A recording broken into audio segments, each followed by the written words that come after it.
ఈరోజు ఈ వేసవికి ఉపయోగపడేటువంటి చాలా చాలా ఇంపార్టెంట్ ఒక మంచి ఆసనాన్ని మనం నేర్చుకుందాము. అది ఊష్ట్రాసనము, క్యామిల్ పోజ్. ఎడారిలో ఒంటె ఏ విధంగా ఎండని తట్టుకొని చక్కగా శక్తివంతంగా జీవిస్తుందో అలాగే ఈ క్యామిల్ పోజ్ చేయడం వల్ల మనం స్ట్రాంగ్గా శక్తివంతంగా జీవిస్తాం. అలానే ఈ ఎండని తట్టుకునే శక్తి కూడా వస్తుంది. అలానే ఈ ఊష్ట్రాసనం చేయడం వల్ల అనేక లాభాలు ఉన్నాయన్నమాట. మానసికంగాను, శారీరకంగాను, ఆధ్యాత్మికంగాను. ఓకే, ఆ లాభాలు ఏంటో తెలుసుకుంటూ మనం ఇప్పుడు ఊష్ట్రాసనం చేద్దాము. ఇంకెందుకు ఆలస్యం, వచ్చేయండి మ్యాట్ మీదకి నాతో పాటు. ఇప్పుడు నిదానంగా మ్యాట్ మీద కూర్చోండి. ఇలాగ నీల్ డౌన్ లాగా. ఇప్పుడు రెండు చేతుల్ని నడుము మీద ఉంచేసి స్లోగా శ్వాస తీసుకుంటూ వెనక్కి బెండ్ చేయాలి. ఇది బేసిక్ స్ట్రెచ్ అనమాట. బిగినర్స్ అయితే ఈ విధంగా ఒక 3 to 4, 5 టైమ్స్ అలాగ రిపీట్ చేసి ఇప్పుడు నిదానంగా ఒక చేతిని తీసుకెళ్ళి కుడి కాలి యొక్క చీలమండ భాగం యాంకిల్ దగ్గర ఉంచేసి అలాగే ఎడమ చేతిని కూడా ఎడమ వైపు స్ట్రెచ్ చేసి హోల్డ్ చేయాలి. యాంకిల్స్ని హోల్డ్ చేయాలి. ఈ విధంగా పొట్ట భాగాన్ని ముందుకు ప్రెషర్ ఇస్తూ ఉండాలన్నమాట. ఈ విధంగా ఆసన స్థితిలోకి వెళ్ళి తలంతా కూడా కిందకి తీసుకెళ్ళి వెనక చూస్తూ ఉండాలన్నమాట. ఆ విధంగా ఐబ్రో సెంటర్లో కానీ సీలింగ్ కానీ బ్యాక్ సైడ్ కానీ గేజ్ చేస్తూ ఉండాలి. ఉండగలిగినంతసేపు ఉండాలి. మినిమం ఒక 10 సెకండ్ల నుండి 1 మినిట్ వరకు కూడా ఉండొచ్చు అనమాట. చక్కగా ఈ ఆసనం చేయడం వల్ల పోస్చర్ అనేది కరెక్షన్ అవుతూ ఉంటుంది. హార్మోనల్ ఇంబ్యాలెన్స్ ఉంటే తొలగిపోతుంది. వెయిట్ లాస్ అవుతారు. బెల్లీ ఫ్యాట్ అనేది చాలా బాగా తగ్గుతుంది.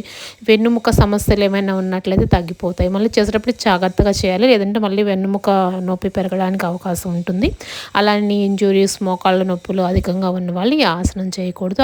హై బీపీ ఉన్న వాళ్ళు కూడా ఈ ఆసనం చేయకూడదు అన్నమాట. మీరు ఎంతసేపు ఉండగలిగితే అంతసేపు ఉండాలి చక్కగా. లేదంటే కొంచెం మళ్ళీ రిలాక్స్ అయిపోయి బాడీని అడ్జస్ట్ చేసుకొని మళ్ళీ వెనక్కి వచ్చేసి శ్వాస విడిచిపెడుతూ మళ్ళీ ఇంకొకసారి రిపీట్ చేసుకోవచ్చు అనమాట. అలా 2-3 సెట్స్గా కూడా దీన్ని చేసుకోవచ్చు. మళ్ళీ నిదానంగా శ్వాస తీసుకుంటూ వెనక్కి వెళ్ళాలి. ఇలా రెగ్యులర్గా చేస్తున్నట్టయితే మీ ఫేస్ రీజన్లో కూడా బ్లడ్ సర్క్యులేషన్ ఇంక్రీజ్ అవుతుంది. అలానే హెయిర్ ఫాలింగ్ కూడా కంట్రోల్ అవుతుంది. ఈ ఆసనం చాలా అద్భుతంగా పనిచేస్తుంది. స్కిన్ కూడా మంచిగా అవుతుంది అనమాట. సో ఒంటెలాగా బాగా ఎనర్జెటిక్గా కూడా ఉంటారు. లంగ్ కెపాసిటీ అనేది బాగా ఎన్హాన్స్ అవుతుంది. బ్రీతింగ్ ప్రాబ్లమ్స్ ఏమున్నా కానీ తొలగిపోతాయి.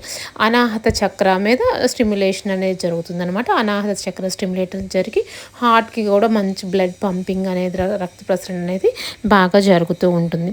అలానే మనం ఆధ్యాత్మికంగా ప్రయోజనాలు పరిశీలించినట్లయితే ఈ ఆసనం చేయడం వల్ల జీవితంలో మంచి ఓర్పు, సహనం అనేది అలవడుతుంది. మంచి స్థిరత్వాన్ని కలిగి ఉంటారనమాట. ఈ ఆసనం ఒంటె శక్తితో ముడిపడి ఉంటుంది కాబట్టి ఇందులో విధేయత, బలమైన సంకల్ప శక్తి, అంతర్దృష్టి మరియు క్రమశిక్షణ అనేది బాగా అలవడుతూ ఉంటుంది. దీనికి కౌంటర్గా శశాంకాసన సీక్వెన్స్ చేసుకోవాలి. నిదానంగా చేతులు 2 పైకి తీసుకెళ్ళి ఫార్వర్డ్ బెండ్ చేయాలన్నమాట. చక్కగా ఈ స్థితిలో రిలాక్స్ అవ్వండి. ఈ విధంగా రెగ్యులర్గా ఈ ఊష్ట్రాసనం చేస్తున్నట్లయితే మంచి హెల్త్ బెనిఫిట్స్ ఉంటాయి. ఏంటో మీరు చూస్తారు కదా. వీడియో నచ్చినట్లయితే తప్పకుండా లైక్ చేయండి. ఇలాంటి మంచి మంచి వీడియోస్ కోసం మా ఛానల్ వెంటనే సబ్స్క్రైబ్ చేయండి.